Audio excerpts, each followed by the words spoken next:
Sir আসসালামু আলাইকুম। ওয়ালাইকুম আসসালাম। স্যার বসুন প্লিজ, উঠতে হবে না স্যার, কেমন আছেন? আছি, ভালো আছি। শেষ পর্যন্ত তোমার আসা হলো? হ্যাঁ, শেষ পর্যন্ত আসা হলো এবং শো শেষ করে আমরা ভাবছিলাম যে আমরা একটু চা খাবো, কোথাও বসবো, সেটা সবাই মিলে বসা হলো না কারণ আপনি মহাব্যস্ত।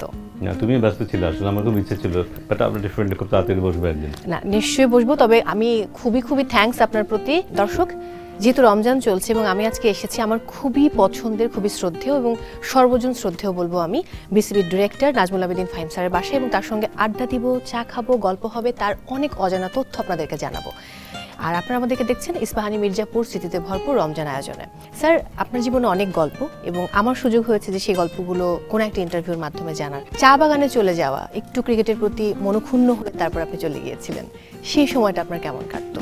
আমার মনে খুব দারুণ একটা অভিজ্ঞতা ছিল। খুব লম্বা সময় ছিল না, মাত্র 3 বছর ছিলাম, কিন্তু সাধারণ জীবন যেটাতে অভ্যস্ত ছিলাম একটা দীর্ঘ সময়। আমি যখন চা বাগানে গিয়েছিলাম আমার বয়স তখন 24-25, অনেক বেশিও না, কিন্তু একটা দারুণ এক্সপিরিয়েন্স ছিল। অন্য ধরনের একটা জীবন, যেখানে মানুষজন যাদের সাথে ওখানে মিশেছি, ওদের সম্পর্কে আমরা হয়তো গল্পে শুনেছি, গল্পে পড়েছি, কিন্তু কাছ থেকে দেখা হয়নি। সেটা খুব কাছ থেকে দেখার সুযোগ হয়েছে। একটা নির্জন জীবন, একটা আইসোলেটেড জীবন, সেটা কেমন হয় সেটাও দেখার সুযোগ হয়েছে। ঈদ কেমন কেটেছে চা বাগানে? ঈদ আমি খুব হইহুল্লোড় পছন্দ করি না বলেই হয়তো বেঁচে গেছি, যে আমি একাকে সময় কাটাতে পারি। তো ঈদের সময় যে 2-1 দিন একাকে থাকতে হয়েছে, সেটা খুব যে খারাপ লেগেছে তা না। গান শোনার জন্য চমৎকার একটা জায়গা চা বাগান, কারণ এত নির্জন, শব্দগুলো এত পরিষ্কারভাবে কানে আসে, তো সেটা বোধহয় খুবই উপভোগ্য একটা ব্যাপার। যারা গান শুনতে পছন্দ করে তার জন্য দারুণ একটা জায়গা চা বাগান। আমি দর্শক এই মুহূর্তে ভাবছি যে নাজমুল আবেদীন ফাহিম বসে আছেন, তার হাতে গিটার, ব্যাপারটা আসলে কেমন লাগবে। একটা ব্যাপার জানতে চাই, আমি এরকমটা শুনেছি কোনো একটা ঈদে আপনি পুরোপুরি মানে কোনো দেশে তো ছিলেনই না, দেশের বাইরেও কোনো এমন একটা জায়গায় বসেছিলেন সারাদিন, শিয়ালদা স্টেশন। ওই ঈদের গল্পটা আসলে কি ছিল? শিয়ালদার যে ঘটনাটা সেটা ছিল যে, আমি এটা অনেক আগের কথা, আমরা যাচ্ছিলাম, আমাদের একটা দল যাচ্ছিল ইন্ডিয়াতে, দলের সবাই যাচ্ছিল পাঞ্জাবে, আর শুধু আমি একাই যাচ্ছিলাম গুজরাটে। কেন? ওটা আমরা আমাদের কোর্স করতে গিয়েছিলাম, 1 বছরের একটা কোর্স করতে গিয়েছিলাম, সবাই স্পোর্টস রিলেটেড। সো যাদের পাঞ্জাবে যাওয়ার কথা ছিল, আমরা সকালে পৌঁছেছিলাম কলকাতায়, শিয়ালদায় সকালবেলায় পৌঁছে, যারা পাঞ্জাবে যাওয়ার কথা ছিল তারা সকাল সকাল চলে গেল পাঞ্জাবে, আর আমার ট্রেনটা ছিল রাতের বেলায়। এবং সেটা অনেকদিন আগের কথা কিন্তু, এবং তখন আমার পক্ষে সম্ভব ছিল না যে শিয়ালদায় আশেপাশে কারো কাছে যাবা বা অন্য কিছু চিনে বা সময় কাটানো, হোটেলে যাবার, ওগুলো কোনো সুযোগই ছিল না। সেই সময় অত কিছু চিন্তাও আমাদের আসতো না, কোথায় যাবে কি করবে, সাথে আবার লাগেজও আছে। সো আমি ভেবেচিন্তে ঠিক করলাম যে না, এখানেই থাকতে হবে, সন্ধ্যের সময় যখন ট্রেনের সময় হবে ওই ট্রেনে করে যাবো। তো সকাল থেকে সন্ধ্যা পর্যন্ত সেই ঈদের দিনটা আমরা একটা জায়গায় বসেছিলাম, আমার লাগের সামনে সারা দিনটা কেটে গেল ওখানে। শুটিং এর ফাঁকে ফাঁকে আপনি অনেক চা খেয়ে থাকেন এবং চায়ের প্রতি আপনার ভীষণ রকম ক্রেভিং কাজ করে। সো কোন চা আপনার সবচেয়ে প্রিয়? টু বি অনেস্ট, আমি ইস্পাহানি মির্জাপুর চা খাই, এবং পারিবারিকভাবেই চা খাওয়ার অভ্যাসটা, এবং সেটা এখনও চলছে। এবং শুধু যে এখানে থাকলেই খাই তা না, আমি এই ব্র্যান্ডের চা পাতাটা, ইস্পাহানি মির্জাপুর চা টি ব্যাগটা আমি সবসময় ক্যারি করি যখন বাইরে যাই, দেশের বাইরে যাই, কারণ এর যে ফ্লেভার আছে, এর যে রং, এটা যদি না নেই আমি নিজে খুব আনকমফোর্টেবল ফিল করি সকালে ব্রেকফাস্টের পরেও। কারণ বাইরে কিন্তু ভালো চা পাতা পাওয়া যায় না তা নয়, কিন্তু এই যে অভ্যস্ততা এটার উপরে, সেটা আমাকে দারুণভাবে আকর্ষণ করে, এবং আমি টু বি অনেস্ট আমি সবসময় ক্যারি করি আমার সাথে। ওয়াও, এরকম দারুণ ব্যাপার। বাট আপনার হাতে বানানো সবচেয়ে স্পেশাল চা কোনটি? ইস্পাহানি মির্জাপুর চা পাতা দিয়ে দুধের চা কিংবা মালাইয়ের চা আমার খুবই পছন্দ। বাট আমি রিসেন্টলি খুবই মালটা চাটা খাচ্ছি, এবং দারুণ রিফ্রেশিং। রোজার শেষে যখন আমি চা খাই ওটাই প্রেফার করি, এবং ইটস রিয়েলি রিফ্রেশিং। আমি আজকে একটু ট্রাই করতে চাই। আমি জানি না আপনি কখনো কারোর জন্য চা বানিয়েছেন কিনা, বাট আজকে আমি আপনার হাতে বানানো চা খেতে চাই, এবং আমি সেই লাকি পার্সন হতে চাই যিনি আসলে আপনার হাতে বানানো চা খেয়েছেন। অবশ্যই আমি বানাই না তা নয়, বানাই। আমি নিশ্চিত যে আমি বানালে তোমারও ভালো লাগবে। চলো দেখি। নিশ্চয়ই স্যার, থ্যাংক ইউ স্যার, চেষ্টা করে দেখি। Sure sir. স্যার, সবকিছু খুব গোছানো এবং আমার দেখে খুব ভালো লাগছিল। আপনি বললেন যে আপনি দেশের বাইরে গেলে ইস্পাহানি মির্জাপুর চায়ের টি ব্যাগ ক্যারি করেন, এবং এখানে আমি পুরো প্যাকেটটাও দেখতে পাচ্ছি। বাহ, খুবই দারুণ।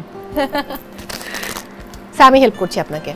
আমি খুবই ভালো একজন হেল্পার, মানে রান্নাঘরে আম্মুকে সহযোগিতা করতে করতে কিংবা রান্নার শো করতে করতে আমার অভ্যাস হয়ে গেছে। হ্যাঁ, 2 কাপ পরিমাণ দিচ্ছি।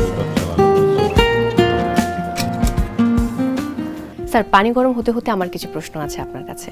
আপনি একটা ইন্টারভিউতে বলেছিলেন যে বাংলাদেশ ক্রিকেটের জন্য কিছু ন্যাশনাল প্ল্যানিং নিয়ে আপনি ভাবছেন। সেই প্ল্যানিংগুলো কি এবং সেই প্ল্যানিংগুলো আমরা কবে জানতে পারি?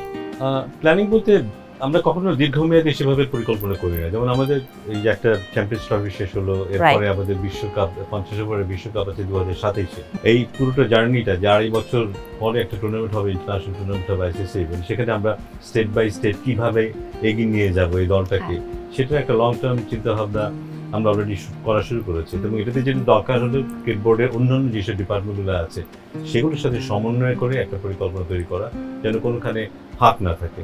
স্যার, যেহেতু কিছুদিন আগে চ্যাম্পিয়ন্স ট্রফি শেষ হলো, আমরা চ্যাম্পিয়ন্স ট্রফিতে দেখেছি যে আফগান ক্যাপ্টেন কিন্তু তিনি শুরুর আগেই বলেছিলেন তারা চ্যাম্পিয়ন হতে এসেছেন, যদিও পারেননি, বাট খুব ভালো পারফরমেন্স তারা দিয়েছেন। বাট বাংলাদেশের কথা যদি বলি, বারবারই আমরা হতাশায় ডুবেছি এবং এবারও চ্যাম্পিয়ন্স ট্রফিতে আমাদের পারফরমেন্স একদমই ভালো ছিল না। আর যেহেতু 2027-এ আবার ওয়ানডে ওয়ার্ল্ড কাপ রয়েছে, 2023-এ আমরা খুব বাজেভাবে হেরে গেছি ওয়ানডে ওয়ার্ল্ড কাপে।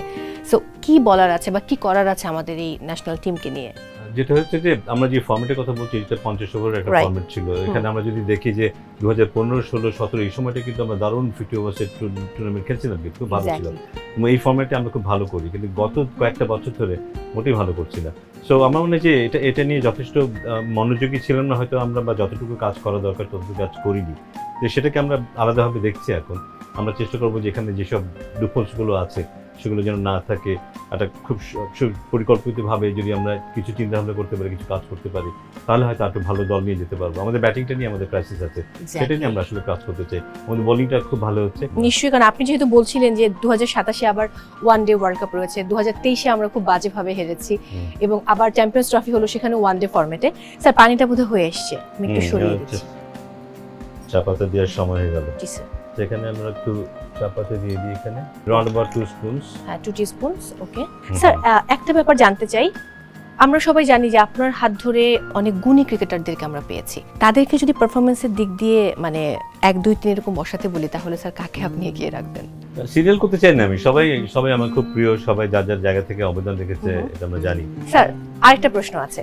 একটু ওয়েট করো, দেখো যে স্মেলটা দেখো, ফ্লেভারটার কথা বলেছিলাম কিছুক্ষণ আগে, সেটাই আমরা দেখতে পাচ্ছি। এবং কালারটা দারুণ একটা কালার দিচ্ছে কিন্তু। এক্স্যাক্টলি স্যার, কালারটা খুবই ওয়াও। এবং আমি কিন্তু মানে পুরো রান্নাঘরটাই এখন ইস্পাহানি মির্জাপুর চায়ের স্মেলে ভরে গেছে। অ্যাবসলিউটলি। আমার মনে হয় আমরা এখন নামিয়ে ফেলতে পারি স্যার। আমার মনে হয় তাই করতে পারি। স্যার, নামাতে একটু জানতে চাই, তামিম ইকবাল খান এক কথায় বলতে বললে তাকে নিয়ে কি বলবেন? মানে এগ্রেসিভ ক্রিকেটার। আমরা যে নতুন ক্রিকেট শুরু করেছিলাম 2007 সালে, যে এগ্রেসিভ রোলটা প্লে করেছিল শুরুতেই, আমরা এখনো মনে আছে জাহির খানকে ডাউন দ্য উইকেট গিয়ে 6 মেরেছিল, আমরা ম্যাচে জিতেছিলাম ভারতের বিরুদ্ধে। সো নতুন এক ধরনের ইন্টেন্স আমরা দেখেছি বাংলাদেশ দলের, এবং সেটা সূচনা বোধহয় ওর হাত দিয়ে হয়েছিল। আচ্ছা, মাহমুদুল্লাহ রিয়াদ খুব পরিশ্রমী একজন খেলোয়াড়, যে নিজের চেষ্টায় এত দূর উঠে এসছে। মাহমুদুল্লাহ ঠিক এদের মতো ভাগ্যবান ছিল না, মাহমুদের দিকে সবার চোখ ছিল না, কিন্তু মাহমুদুল্লাহ বাধ্য করেছে সবাইকে তার দিকে তাকানোর জন্য, এবং সে কারণেই কিন্তু সে এমন একজন ক্রিকেটার হতে পেরেছে। দারুণ বলেছেন। সর্বশেষ সাকিব আল হাসান। সাকিব আল হাসান বোধহয় কিছুটা ট্যালেন্টেড, কিছুটা গড গিফটেড, কারণ আমাদের দেশ থেকে এরকম একটা স্পোর্টসম্যান বের হবে, স্পোর্টস পার্সোনালিটি বের হবে, এটা আশা করাটা খুব কঠিন ছিল সেই সময়টায়। কৃতিত্বটা পুরোটাই তার, যে সে নিজেকে ওই উচ্চতায় নিয়ে আসতে পেরেছে। এমন অ্যান আউটস্ট্যান্ডিং ক্রিকেটার, এবং so proud of him. Thank you sir. Sir, এবার আমরা একটু বোধহয় চাটা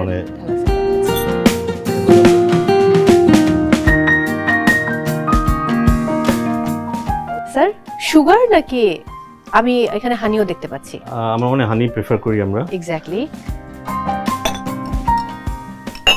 আমার নিজেকে এখন খুব ভাগ্যবতী মনে হচ্ছে যে নাজমুল আবেদিন ফাহিম স্যার আমাকে চা বানিয়ে খাওয়াচ্ছেন, এবং ইস্পাহানি মির্জাপুর মালটা চা।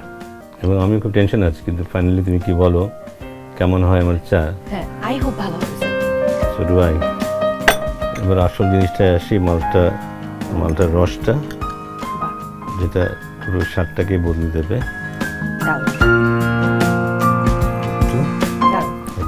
কালারটা কিন্তু একটু চেঞ্জ হয়ে গেছে এবার। হ্যাঁ, একটু ইয়ে এসেছে। দুটো স্লাইস, 1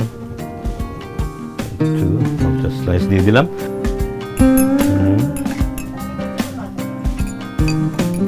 এবার রেডি হয়ে গেল আমাদের ইস্পাহানি মির্জাপুর মালটা চা। আমার মনে হয় এবার তুমি ট্রাই করে দেখতে পারো। Sir, thank you. আমরা একটু দেখি। Thank you so much sir. আমার ধারণা আজকে মানে যারা আমাদেরকে এই মুহূর্তে স্ক্রিনে দেখছে, তারা অনেকেই একটু আপসেট হবে, একটু জেলাস ফিল করবে আমার প্রতি, যে নাজমুল আবেদিন ফাহিম স্যারের হাতে বানানো চা খাওয়ার সুযোগ হচ্ছে মোবাইল। আমরা একটা সিপ দিয়ে দেখো আসলে কতটা ভালো হয়েছে। ওয়াও, খুবই রিফ্রেশিং। আপনি যে কথাটি বলেছেন যে ইফতার শেষে 1 কাপ ইস্পাহানি মির্জাপুর চা দিয়ে বানানো মালটা চা দুর্দান্ত, খুবই রিফ্রেশিং। থ্যাঙ্কফুল যে তুমি পছন্দ করেছো আমার চাটা। না, থ্যাংক ইউ সো মাচ যে আপনি আমাকে চা বানিয়ে খাওয়ালেন, আমার খুব ভালো লেগেছে। মালটা চায়ের যে রেসিপি এটা তো আপনারা জেনেই গেলেন, আশা করবো যে আপনারা নিজেরাও ট্রাই করে দেখবেন ঘরে, এবং কেমন লাগলো সেটা ইস্পাহানি মির্জাপুর চায়ের ফেসবুক পেজে জানাবেন। নিশ্চয়ই জানাবেন, এবং আমার কিছু ব্যাপার আরও বলার আছে। দর্শক, এতক্ষণ যারা পুরোটা সময় জুড়ে আমাদের সঙ্গে ছিলেন তারা চাইলে ইস্পাহানি মির্জাপুর চায়ের পক্ষ থেকে পেতে পারেন আকর্ষণীয় পুরস্কার। আর সেটা করতে হলে অবশ্যই কুইজে অংশ নিতে হবে। কুইজ অংশ নিতে হলে আপনাকে যেতে হবে ইস্পাহানি মির্জাপুর চায়ের ফেসবুক পেজে, সেখানে কুইজ দেওয়া রয়েছে। সঠিক উত্তর দিয়ে ভাগ্যবান বিজয়ী পেয়ে যাবেন ইস্পাহানি মির্জাপুর চায়ের পক্ষ থেকে আকর্ষণীয় পুরস্কার। আর আজকের প্রশ্নের সঠিক উত্তরের ক্লু রয়েছে আজকের এই পর্বটিতে, সো ডোন্ট মিস ইট। আপনার রমজান কাটুক ভরপুর আনন্দে ইস্পাহানি মির্জাপুর চায়ের সাথে।